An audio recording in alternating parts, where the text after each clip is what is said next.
নমস্কার বন্ধুরা, শাইরির ঘরোয়া রান্নায় সবাইকে স্বাগত। আজকে আমার রেসিপি হলো ক্যাপসিকাম পাকোড়া। এটা ভেজ নন ভেজ দুই রকমভাবেই বানানো যেতে পারে, তো আমি বানিয়েছি ভেজ। চলো তাহলে দেখে নিই রেসিপিটা। এখানে আমি নিয়েছি একটা বড় সাইজের ক্যাপসিকাম, আর ক্যাপসিকামটা এইরকম লম্বাভাবে আমি কেটে নিয়েছি। এবারে ক্যাপসিকামের মধ্যে আমি দিয়ে দিচ্ছি 1 teaspoon Kashmiri red chilli powder, আর দিয়ে দিচ্ছি সামান্য পরিমাণ লবণ।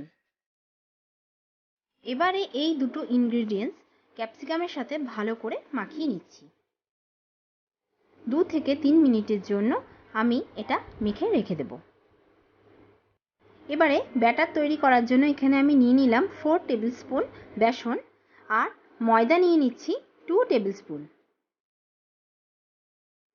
এর সাথে দিয়ে দিচ্ছি পরিমাণ মতো লবণ, আর দিচ্ছি 1 টিস্পুন মতো কাশ্মীরি রেড চিলি পাউডার, আর দিয়ে দিচ্ছি 1 টিস্পুন হলুদ গুঁড়ো,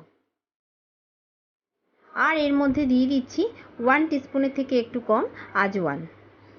এর সাথে দিচ্ছি 1 টিস্পুনের থেকে একটু কম গোটা জিরে।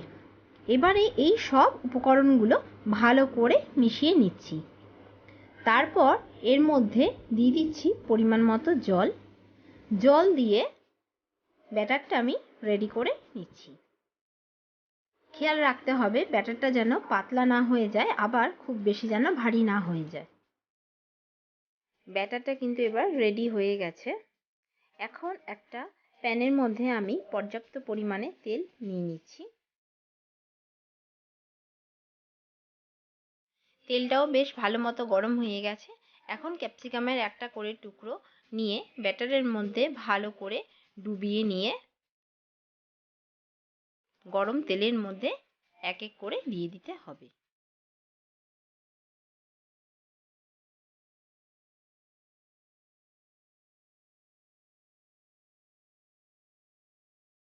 এবারে ক্যাপসিকামের পকোড়াগুলো ফ্রাই করে নিতে হবে। যেহেতু আমি তেলটা খুব ভালোভাবে গরম করে নিয়েছিলাম, আর পকোড়াগুলো ভাজার সময় এখন মিডিয়াম ফ্লেমে রেখে ফ্রাই করতে হবে। যখন হালকা বাদামি রং হয়ে আসবে তখন গ্যাসের ফ্লেম বাড়িয়ে দিয়ে ডিপ ফ্রাই করে নিতে হবে। এক সাইড যখন ফ্রাই করা হয়ে যাবে তখন আরেক সাইড ফ্রাই করার জন্য উল্টে দিতে হবে। আর ক্যাপসিকামের পকোড়াগুলো কিন্তু এবার রেডি হয়ে গেছে। একটা প্লেটে আমি তুলে নিচ্ছি। ঠিক সেম পদ্ধতিতেই কিন্তু আমি বাকি পকোড়াগুলো ফ্রাই করে নিচ্ছি।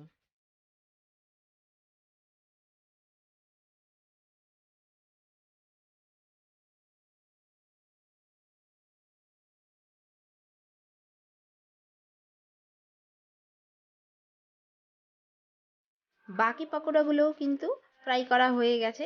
এবার একটা সার্ভিং ডিশে আমি সার্ভ করে দিচ্ছি। তৈরি হয়ে গেল গরম গরম মুচমুচে ক্যাপসিকাম পাকোড়া। কেমন লাগলো আজকে আমার এই রেসিপি?